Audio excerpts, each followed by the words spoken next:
नमस्कार दोस्तों, अतुल्य भारत पॉलिटिकल साइंस के यूट्यूब चैनल पर आपका हार्दिक स्वागत है। हम राष्ट्रपति पढ़ रहे थे दोस्तों, और राष्ट्रपति में हमने लास्ट वीडियो में जो है वो इसका निर्वाचन की पद्धति पढ़ ली थी। इसकी मतगणना कैसे होती है इस बात को हमने समझ लिया था। आज हम राष्ट्रपति का निर्वाचन होने के बाद इसकी शपथ देख लेते हैं। दोस्तों, राष्ट्रपति की शपथ के बारे में बताया गया अनुच्छेद 60 में, और राष्ट्रपति की शपथ के लिए कहा गया है कि राष्ट्रपति की शपथ का प्रारूप जो है वो संविधान की तीसरी अनुसूची में नहीं दिया गया है। कहाँ नहीं दिया गया दोस्तों? राष्ट्रपति की शपथ का प्रारूप संविधान की तीसरी अनुसूची में नहीं दिया गया है, बल्कि अनुच्छेद 60 में उल्लेखित है। कहाँ लिखा हुआ है इसकी शपथ का प्रारूप? अनुच्छेद 60 में लिखा हुआ उल्लेखित है, जिसके तहत राष्ट्रपति सर्वोच्च न्यायालय के मुख्य न्यायाधीश के समक्ष या अगर मुख्य न्यायाधीश अनुपस्थित हो तो उसकी अनुपस्थिति में सर्वोच्च न्यायालय के ही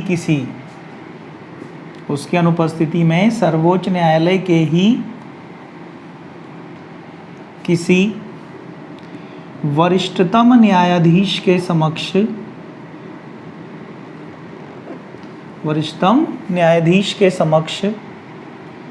3 बातों की शपथ लेता है। 3 बातों की क्या करता है? राष्ट्रपति शपथ लेता है। दोस्तों, आपको बताता हूं मैं आपको कौन कौन सी बातें हैं। उससे पहले एक बार राष्ट्रपति की शपथ के बारे में किस अनुच्छेद में लिखा है? 60 में कहा गया कि राष्ट्रपति की शपथ का प्रारूप कहाँ नहीं लिखा हुआ है? तीसरी अनुसूची में लिखा हुआ नहीं है। दोस्तों, यहाँ तीसरी अनुसूची का जिक्र क्यों हुआ? भारत के सभी पदाधिकारियों की शपथ का प्रारूप तीसरी अनुसूची में बताया गया 3 लोगों को छोड़कर, जिसमें पहला नाम तो क्या आ गया? राष्ट्रपति का आ गया। राष्ट्रपति की शपथ का प्रारूप तीसरी अनुसूची में लिखा हुआ नहीं है। दूसरा राज्यपाल की शपथ का प्रारूप भी तीसरी अनुसूची में नहीं है। और तीसरा उपराष्ट्रपति। इन तीनों की शपथ का प्रारूप तीसरी अनुसूची में लिखा हुआ नहीं है, बल्कि राष्ट्रपति की शपथ का प्रारूप तो अनुच्छेद 60 में लिखा गया है, जिसके तहत राष्ट्रपति सर्वोच्च न्यायालय के मुख्य न्यायाधीश के समक्ष क्या करता है? शपथ लेता है। और अगर मुख्य न्यायाधीश अनुपस्थित हो तो सर्वोच्च न्यायालय के ही किसी वरिष्ठतम न्यायाधीश के समक्ष राष्ट्रपति कितनी बातों की शपथ लेता है? 3 बातों की शपथ लेता है। 3 बातें कौन कौन सी है? पहली बात, पद के कर्तव्यों का पालन करने की ये शपथ लेता है। पहली शपथ ही किस बात की लेता है? पद के कर्तव्यों का पालन करने की। दूसरी ये शपथ लेता है संविधान का परिरक्षण, संरक्षण और प्रतिरक्षण करने की। तो राष्ट्रपति दूसरी शपथ किस बात की लेता है? संविधान का परिरक्षण, संरक्षण और प्रतिरक्षण। दोस्तों, परिरक्षण का मतलब होता है संविधान के मूल स्वरूप को बनाए रखना। संरक्षण का मतलब इसकी सुरक्षा करना। प्रतिरक्षण का मतलब विदेशी जो जितने भी ताकतें हैं उनसे संविधान की रक्षा करना। तीसरी बात है दोस्तों, ये तीसरी शपथ लेता है राष्ट्रपति जनता के कल्याण में लगे रहने की। इन 3 बातों की शपथ कौन लेता है? राष्ट्रपति लेता है। एक बार फिर से बता रहा हूं दोस्तों, राष्ट्रपति की शपथ के बारे में बताया गया अनुच्छेद 60 में। कहा गया कि राष्ट्रपति की शपथ का प्रारूप संविधान की तीसरी अनुसूची में नहीं है, बल्कि अनुच्छेद 60 में उल्लेखित है। ठीक है। राष्ट्रपति सर्वोच्च न्यायालय के मुख्य न्यायाधीश के समक्ष शपथ लेता है, और अगर मुख्य न्यायाधीश अनुपस्थित हो तो सर्वोच्च न्यायालय के ही किसी वरिष्ठतम न्यायाधीश के समक्ष राष्ट्रपति क्या करता है? 3 बातों की शपथ लेता है। पहली बात है पद के कर्तव्यों का पालन करने की। दूसरी बात है संविधान का परिरक्षण, संरक्षण और प्रतिरक्षण करने की। और तीसरी बात है जनता के कल्याण में लगे रहने की। इन 3 बातों की शपथ किसके द्वारा ली जाती है? राष्ट्रपति के द्वारा ली जाती है। शपथ के बाद में दोस्तों हम बात करते हैं राष्ट्रपति के वेतन की।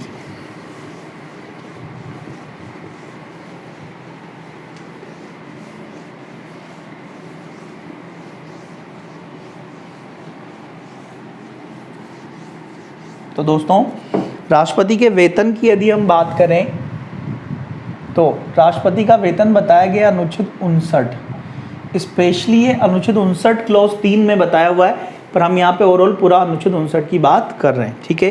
तो राष्ट्रपति का वेतन संविधान के अनुच्छेद 59 में बताया गया, कहा गया कि राष्ट्रपति के वेतन भत्तों का, राष्ट्रपति के वेतन भत्तों का निर्धारण संसद कानून बनाकर करती है,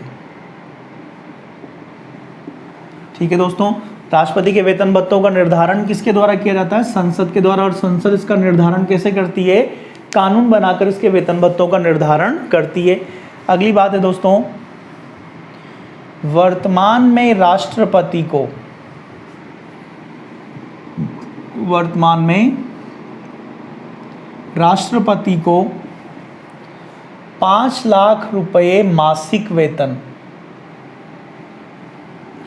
वर्तमान में राष्ट्रपति को 5 लाख रुपए मासिक वेतन भारत की संचित निधि से दिया जाता है, कंसोलिडेटेड फंड ऑफ इंडिया से दिया जाता है। याद रखना दोस्तों, भारत के लगभग सभी पदाधिकारियों को वेतन कहाँ से मिलता है? भारत की संचित निधि से मिलता है। इस संचित निधि क्या होती है तो इसके बारे में बताया गया संविधान के अनुच्छेद 266 में।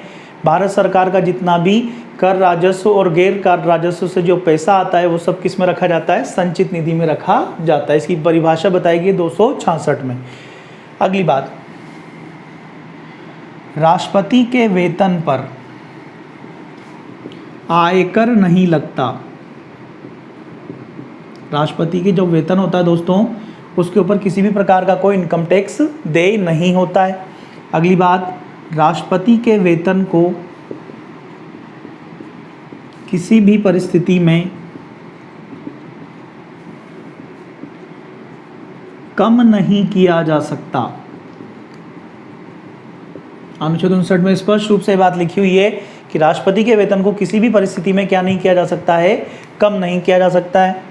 अगली बात दोस्तों, सेवानिवृत्ति के बाद, सेवानिवृत्ति के बाद राष्ट्रपति को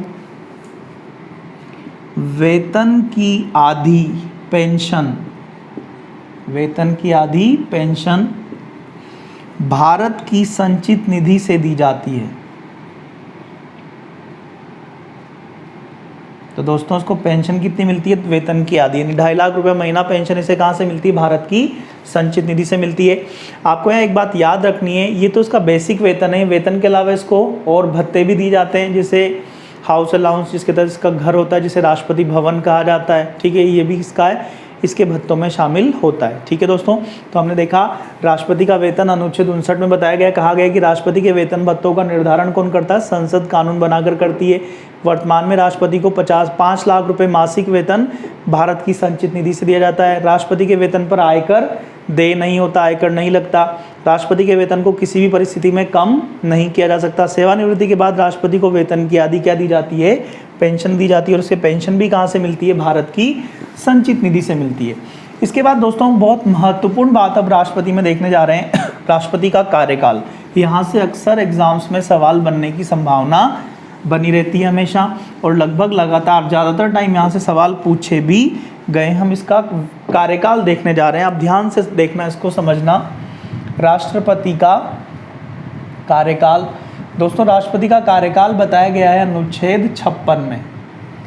राष्ट्रपति का जो कार्यकाल है ये बताया गया अनुच्छेद 56 में, और अनुच्छेद 56 में कहा गया कि राष्ट्रपति पद ग्रहण की तिथि से, पद ग्रहण की तिथि से 5 वर्ष के लिए अपना पद धारण करता है। याद रखना दोस्तों, यहाँ पद ग्रहण की तिथि से क्या अर्थ है? जिस दिन राष्ट्रपति शपथ लेगा उस दिन से इसका कार्यकाल कितना माना जाएगा? 5 वर्ष माना जाएगा, ठीक है।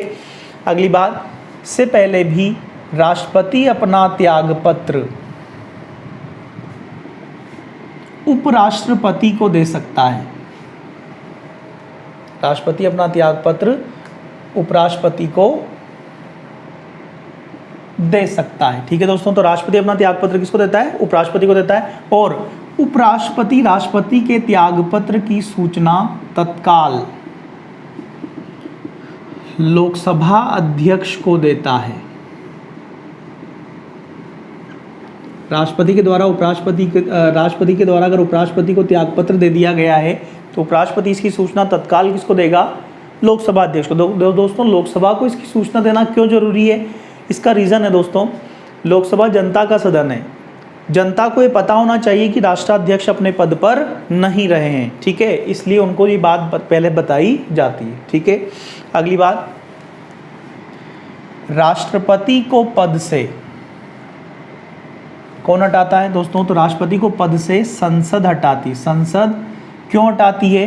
तो राष्ट्रपति को पद से संसद संविधान का अतिक्रमण करने पर, संविधान का अतिक्रमण करने पर महाभियोग के द्वारा हटाती है। महाभियोग के द्वारा हटाती है। याद रखने की बात है दोस्तों, ये राष्ट्रपति को पद से कौन हटाता है? संसद क्यों हटाती? संविधान का अतिक्रमण करने पर। कैसे हटाती? महाभियोग के द्वारा। अभी 2000 आपके इसमें लेटेस्ट वाली जो स्कूल लेक्चरर का एग्जाम हुआ है, इसमें सवाल पूछा गया है कि राष्ट्रपति को पद से हटाने का कारण क्या है? कारण है दोस्तों से पद से हटाने का संविधान का अतिक्रमण, संविधान का उल्लंघन करने पर इसे पद से क्या किया जाता है? हटाया जाता है। कैसे हटाया जाता है? तो महाभियोग के द्वारा हटाया जाता है। अब यहाँ पर एक बात और है, महाभियोग की प्रक्रिया, महाभियोग की प्रक्रिया अनुच्छेद 61 में बताई गई है। किस अनुच्छेद में बताई गई है? 61 में। तो महाभियोग, एक सवाल ऐसा पूछा गया है किसी एग्जाम में, मुझे प्रॉपर एग्जाम का नाम ध्यान नहीं है, महाभियोग से संबंधित अनुच्छेद कौन कौन से हैं? दोस्तों दो अनुच्छेदों का संबंध महाभियोग से, एक तो है अनुच्छेद 56, दूसरा अनुच्छेद 61। अनुच्छेद 56 तो क्या कहता है कि राष्ट्रपति को संसद संविधान का अतिक्रमण करने पर महाभियोग के द्वारा पद से हटाएगी। तो पहली बात तो महाभियोग शब्द का उल्लेख किस अनुच्छेद में हुआ है? 56 में। दूसरा, महाभियोग की प्रक्रिया कहाँ बताई गई है? अनुच्छेद 61 में बताई गई है, ठीक है। एक बार फिर से बता रहा हूँ, राष्ट्रपति का कार्यकाल हमने देखा अनुच्छेद 56 में बताया गया, कहा गया कि राष्ट्रपति पद ग्रहण की तिथि से 5 वर्ष के लिए अपना क्या करता है? पद धारण करता है। राष्ट्रपति अपना त्यागपत्र किसको दे सकता है? इससे पहले भी उपराष्ट्रपति को दे सकता है। और उपराष्ट्रपति राष्ट्रपति के त्यागपत्र की सूचना तत्काल किसको देता है? उपराष्ट्रपति की सूचना तत्काल लोकसभा के अध्यक्ष को देता है। राष्ट्रपति को पद से कौन हटाता था? संसद हटाती। क्यों हटाती? संविधान का अतिक्रमण करने पर। कैसे हटाती? महाभियोग के द्वारा हटाती है। महाभियोग की प्रक्रिया का उल्लेख किस अनुच्छेद में? अनुच्छेद 61 में। महाभियोग की प्रक्रिया को हम समझते हैं दोस्तों, बहुत महत्वपूर्ण है, याद रखना। RSP 2016 में यहाँ से स्ट्रेट फॉरवर्ड सवाल पूछा गया था। सवाल क्या था ये भी आपको अभी बताता हूँ। तो हम देखने जा रहे हैं महाभियोग की प्रक्रिया। महाभियोग की प्रक्रिया दोस्तों, महाभियोग की प्रक्रिया बताई गई है अनुच्छेद 61 में। और महाभियोग की जो प्रक्रिया है यह संसद की अर्ध न्यायिक प्रक्रिया है। और दोस्तों इसे न्यायालय में चुनौती नहीं दी जा सकती है। संसद की कौन सी प्रक्रिया है? अर्ध न्यायिक प्रक्रिया है। अर्ध न्यायिक प्रक्रिया का अर्थ क्या होता है दोस्तों? जब कार्यपालिका या विधायिका किसी न्यायिक प्रक्रिया का संचालन करती है तो उसे अर्ध न्यायिक प्रक्रिया कहा जाता है। कैसे दोस्तों? संसद विधायिका है, संसद क्या है? विधायिका। और पद से हटाना न्यायिक काम है। कौन कर रहा है? संसद कर रहा है। इसलिए इस प्रोसेस को क्या कहा जाएगा? क्वासी जुडिशियल, अर्ध न्यायिक प्रक्रिया कहा जाता है। महाभियोग की प्रक्रिया को इसे USA से लिया गया है। महाभियोग की प्रक्रिया को कहाँ से लिया गया है दोस्तों? तो इसे अमेरिका से, USA से लिया गया है। अगली बात है, महाभियोग की प्रक्रिया, महाभियोग की प्रक्रिया संसद के किसी भी सदन में, संसद के किसी भी सदन में शुरू की जा सकती है। महाभियोग की जो प्रक्रिया है दोस्तों, इसे संसद के किसी भी सदन में, लोकसभा या राज्यसभा में से पहले किसी भी सदन में शुरू किया जा सकता है। जिस सदन में इसे शुरू किया जाता है उसके 1/4 सदस्य महाभियोग का प्रस्ताव बनाकर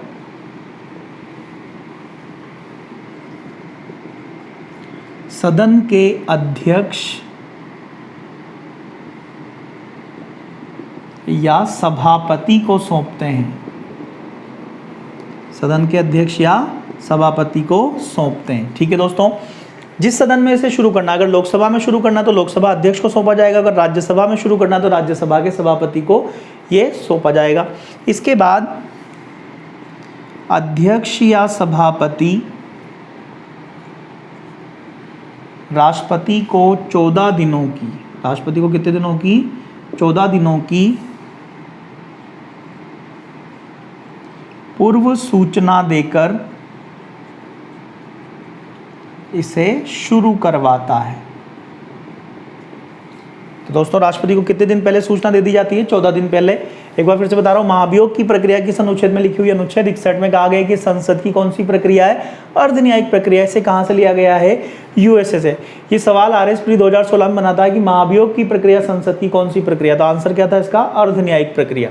महाभियोग की प्रक्रिया को संसद के किसी भी सदन में पहले शुरू किया जा सकता है, चाहे लोकसभा में शुरू करे चाहे राज्यसभा में, दोनों में से किसी भी सदन में इसे शुरू किया जा सकता है। जिस सदन में इसे शुरू किया जाता है उसके 1/4 सदस्य महाभियोग का प्रस्ताव बनाकर सदन के अध्यक्ष या सभापति को सौंपते हैं। इसके बाद अध्यक्ष या सभापति राष्ट्रपति को 14 दिनों की पूर्व सूचना देकर इसे क्या करवा देता है? शुरू करवा देता है। अगली बात दोस्तों, पहला सदन जिसमें महाभियोग की प्रक्रिया शुरू की गई है वह अपनी कुल सदस्य संख्या के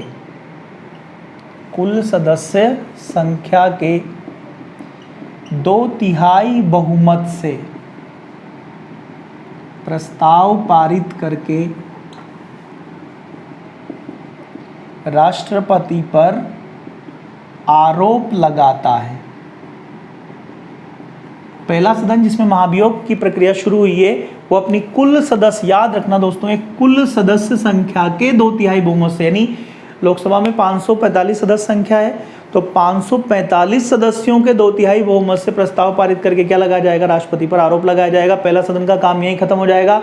अब पहला सदन क्या करेगा? दूसरे सदन के पास इसे भेज देगा। दूसरा सदन राष्ट्रपति पर लगाए गए आरोपों की जांच करता है। राष्ट्रपति पर लगाए गए आरोपों की क्या करता है दोस्तों? जांच करता है। जहां अपना बचाव करने के लिए राष्ट्रपति स्वयं उपस्थित हो सकता है या अपना प्रतिनिधि यहां भेज सकता है। ठीक है दोस्तों, दूसरा सदन जब राष्ट्रपति पर लगाए गए आरोपों की जांच करेगा तो उस जांच के दौरान अपना बचाव करने के लिए राष्ट्रपति स्वयं दूसरे सदन में उपस्थित हो सकता है या यहाँ पे अपना कोई प्रतिनिधि यानी कि अपना कोई वकील यहाँ भेज सकता है।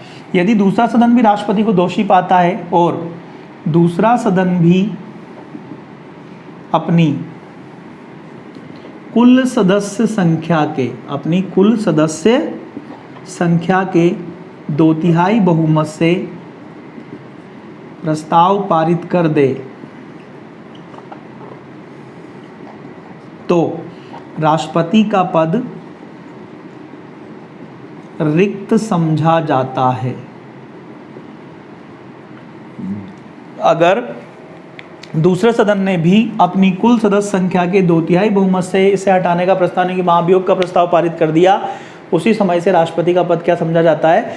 रिक्त समझा जाता है। अभी तक एक भी राष्ट्रपति के विरुद्ध ये प्रक्रिया शुरू नहीं की गई। एक यहाँ महत्वपूर्ण बात है दोस्तों, राष्ट्रपति को इसकी सूचना, राष्ट्रपति को महाभियोग लगने की सूचना कौन देता है? तो इसे लगने की सूचना लोकसभा अध्यक्ष देता है। कौन देता है? लोकसभा अध्यक्ष दिखेता है राष्ट्रपति को जाकर कि भाई आपके विरुद्ध अब महाभियोग का प्रस्ताव पारित हो चुका, अब हमारे राष्ट्रपति नहीं रहे। एक बार महाभियोग की प्रक्रिया को दोबारा से बता रहा हूँ, ध्यान से देखना। महाभियोग की प्रक्रिया बताई गई दोस्तों अनुच्छेद 61 में। यह संसद की अर्धन्यायिक प्रक्रिया है, इसे यूएसए से लिया गया है। महाभियोग की प्रक्रिया संसद के किसी भी सदन में शुरू की जा सकती है। जिस सदन में इसे शुरू किया जाता है उसके 1/4 सदस्य महाभियोग का प्रस्ताव बनाकर सदन के अध्यक्ष या सभापति को सौंपते हैं। अध्यक्ष या सभापति राष्ट्रपति को 14 दिनों की पूर्व सूचना देकर इसे शुरू करवाते हैं। पहला सदन जिसमें महाभियोग की प्रक्रिया शुरू की गई है वह अपनी कुल सदस्य संख्या के 2/3 बहुमत से, कुल सदस्य संख्या के किस बहुमत से, 2/3 बहुमत से प्रस्ताव पारित करके राष्ट्रपति पर आरोप लगाता है और दूसरा सदन राष्ट्रपति पर लगाए गए आरोपों की क्या करता है, जांच करता है, जहां अपना बचाव करने के लिए राष्ट्रपति स्वयं उपस्थित हो सकता है या अपना कोई प्रतिनिधि यहां भेज सकता है। दूसरा सदन भी अपनी कुल सदस्य संख्या के 2/3 बहुमत से प्रस्ताव को यदि पारित कर दे तो राष्ट्रपति का पद रिक्त समझा जाता है। अभी तक एक भी राष्ट्रपति के विरुद्ध प्रस्ताव शुरू नहीं हुआ है, पारित तो होना बहुत दूर की बात है।